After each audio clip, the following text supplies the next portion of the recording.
Hampir 30 hari matahari terbit dan tenggelam, namun bagi ribuan saudara kita di Pulau Sumatera, gelap itu belum benar-benar pergi.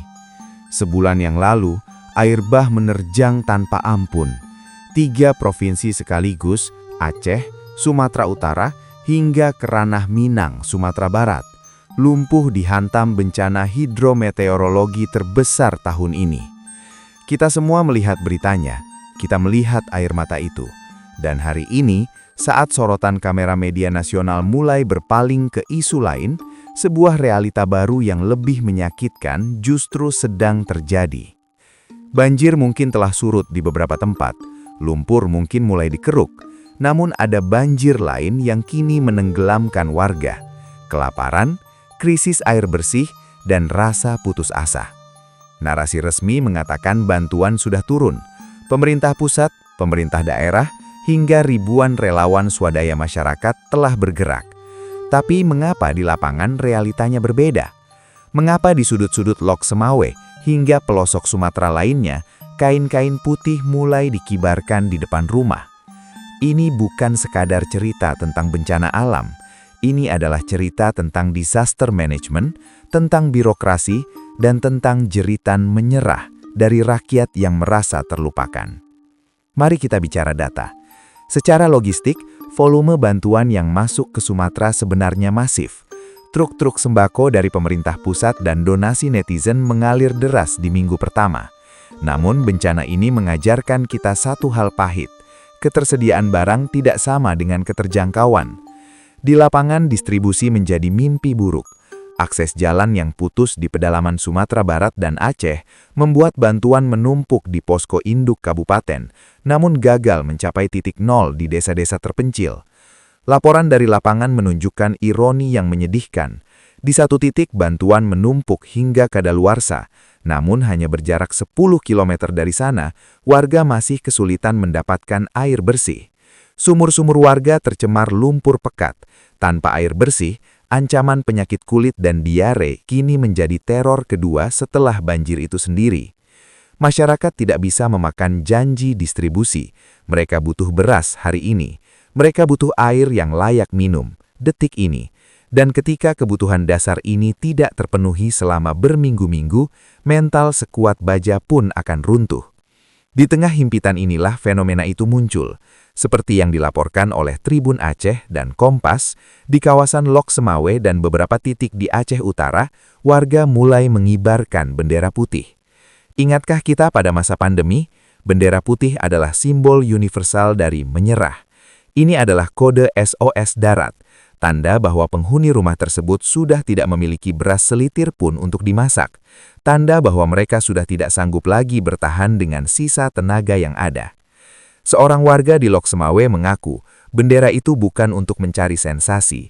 Itu adalah upaya terakhir agar tetangga atau relawan yang lewat tahu, kami butuh makan, sekarang. Namun respons terhadap bendera putih ini memicu perdebatan nasional. Mengutip laporan Tempo, Menteri Dalam Negeri Tito Karnavian memberikan tanggapan yang menarik. Beliau menyebut pengibaran bendera ini sebagai bentuk aspirasi, sebuah cara masyarakat menyampaikan pesan. Di sisi lain, mengutip Kompas, pemerintah daerah di Aceh merespons dengan kerendahan hati. Mereka mengakui adanya keterbatasan dan meminta maaf jika bantuan belum merata. Pengakuan ini penting, namun bagi warga yang perutnya kosong, maaf saja tidak cukup mengenyangkan. Bendera putih ini adalah tamparan keras bagi manajemen bencana kita. Ketika warga harus mengemis dengan simbol menyerah di negara yang kaya raya ini, berarti ada sistem yang macet total di tengah jalan. Apakah ini murni masalah akses, atau ada birokrasi yang terlalu berbelit dalam pencairan dana tanggap darurat? Lantas, mengapa kita selalu gagap? Mengapa skenario ini terus berulang setiap tahun?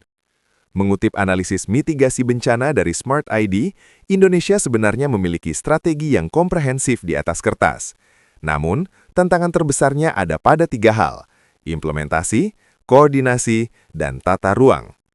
Pertama, sistem peringatan dini atau early warning system kita seringkali tidak sampai ke grassroots atau akar rumput tepat waktu. Warga seringkali baru tahu air naik ketika air sudah setinggi mata kaki. Kedua, seperti yang disorot dalam berbagai laporan internasional termasuk BBC, faktor kerusakan lingkungan akibat alih fungsi lahan di hulu Sungai Sumatera memperparah dampak banjir. Hutan yang seharusnya menjadi spons alami, kini botak. Akibatnya, air hujan langsung meluncur menghantam pemukiman. Dalam konteks manajemen pasca bencana, Smart ID menekankan pentingnya single command atau komando tunggal. Seringkali, ego sektoral antar lembaga membuat data penerima bantuan menjadi simpang siur. Akibatnya, ada warga yang menerima bantuan ganda, sementara tetangganya yang mengibarkan bendera putih sama sekali tidak tersentuh. Kita tidak bisa terus-terusan menyalahkan hujan. Hujan adalah fenomena alam, tapi banjir dan kelaparan pasca banjir adalah dampak dari keputusan manusia, keputusan politik, keputusan ekonomi, dan keputusan tata ruang. 1 bulan telah berlalu. Bendera putih yang berkibar di Aceh dan Sumatera hari ini adalah pesan darurat untuk kita semua. Bagi pemerintah, ini adalah alarm untuk memperbaiki jalur distribusi logistik dan memangkas birokrasi. Bagi kita, masyarakat sipil, ini adalah panggilan untuk tidak berhenti peduli. Bantuan swadaya masyarakat seringkali lebih lincah menembus birokrasi daripada bantuan resmi.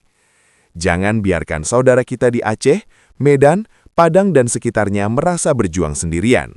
Jika Anda memiliki rezeki lebih, salurkanlah ke lembaga kemanusiaan terpercaya yang masih bertahan di lokasi hingga hari ini. Karena pasca bencana adalah fase terberat. Saat kamera wartawan pergi, saat itulah kesepian dan kesulitan yang sebenarnya dimulai. Semoga bendera putih itu segera turun, bukan karena pemiliknya menyerah, tapi karena bantuan telah datang dan harapan telah kembali. Saya Istabi, terima kasih telah menyimak. Jangan lupa like, share video ini agar isunya tidak tenggelam, dan subscribe untuk jurnalisme empati lainnya. Sampai jumpa.